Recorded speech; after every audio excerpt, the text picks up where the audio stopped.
بابا جی میں نے سوچا کہ جال میں اس کنڈی میں وہی مچھلی پھنس رہی ہے جو اللہ کے ذکر سے غافل گئے، تو میں نے آپ پکڑتے رہ گئے، مجھے دیتے رہ گئے، دوبارہ چھوڑتی رہ گئی، اس لیے چھوڑتی رہ گئی کہ بابا جو مچھلی اللہ کے ذکر سے غافل ہو کے آپ کے جال میں پھنس گئی ہے، اگر اس مچھلی کو ہم کھائیں گے تو ہمارا کیا حال ہوگا؟ تب تک بندہ اللہ کی یاد میں مشغول رہتا ہے، قید میں نہیں آ سکتا۔ علامہ عبد الرحمن صفوری رحمۃ اللہ کے تعالی علیہ نے نزہۃ المجالس میں لکھا ہے کہ ایک بزرگ مچھلیاں پکڑ رہے تھے، ان کی بیٹی بھی ساتھ تھی۔ اب دریا سے مچھلیاں پکڑتے جا رہے اور بیٹی ساتھ بیٹھی تھی، اس کو مچھلیاں دیتے جا رہے گئے۔ کافی ٹائم گزر گیا، مچھلیاں کافی ساری پکڑ لی گئیں،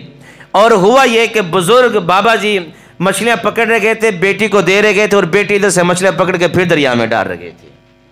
ادھر سے بابا جی پکڑ رہے گئے اور بیٹی مچھلیاں پکڑ رہی گئے، اور ادھر سے پکڑ کر پھر دریا میں ڈال رہی گئے۔ جب کافی وقت گزرنا، باپ نے کہا، بزرگوں نے کہا، بیٹا چلو کافی ساری مچھلیاں پکڑ لی ہیں، اب ہم اس طرح کرتے ہیں، گھر چلتے ہیں، ان کو پکا کے کھاتے ہیں۔ جب جانے کی باری آئی نا تو مچھلیاں بیٹی کے ہاتھ میں نہیں تھیں، تھیلا خالی تھا۔ اب بابا جی کہنے لگے، بیٹا مچھلیاں میں نے ساری آپ کو دی ہیں، میرے پاس ایک مچھلی بھی نہیں، ایک مچھلی پکڑی میں آپ کو دیتا گیا، آپ نے مچھلیاں کہاں چھوڑی ہیں؟ بابا جی میں نے وہ ساری مچھلیاں دریا میں دوبارہ چھوڑ دی ہیں۔ وجہ کیوں چھوڑی ہیں بھائی؟ اتنی محنت کی، اتنا ٹائم آپ کے سامنے لگایا، بڑی مشکل سے ایک مچھلی کو کنڈی لگا کے پکڑا اور ساری مچھلیاں پھر آپ نے چھوڑ دی ہیں۔ بابا جی میں نے اس لیے چھوڑی ہیں کہ آپ نے خود ہی کہا تھا، جال میں کنڈی کے اندر مچھلی وہی پھنستی ہے جو اللہ کے ذکر سے غافل ہو جاتی ہے۔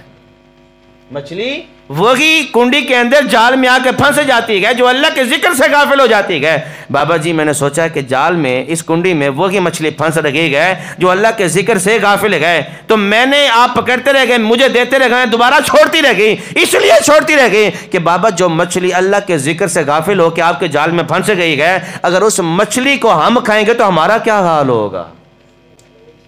اس مچھلی کو، غافل مچھلی کو جو اللہ کے ذکر سے غافل ہو گئی ہے، اس مچھلی کو ہم کھائیں گے تو ہمارا کیا حال ہوگا؟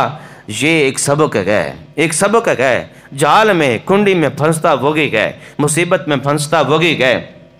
کسی علائم کے اندر پھنستا وہی ہے جو اللہ کے ذکر سے غافل ہو جاتا ہے، اللہ کے ذکر کو دور چھوڑ دیتا ہے، اپنے دل کی بستی کو برباد کر بیٹھتا ہے اللہ کے ذکر سے دور ہو کر۔ اگر ہم چاہتے ہیں کہ اس نحوست کی جال سے ہم بچ جائیں اور قید سے بچ جائیں، تو پھر ایک ہی حل ہے جس کا ذکر اللہ رب العالمین نے پاک کلام کے اندر ارشاد فرمایا کہ الا بذکر اللہ تطمئن القلوب، کہ اللہ کا ذکر ایک ہے جو دلوں کو چین بھی دیتا ہے، قرار بھی دیتا ہے، مطمئن بھی کر دیتا ہے۔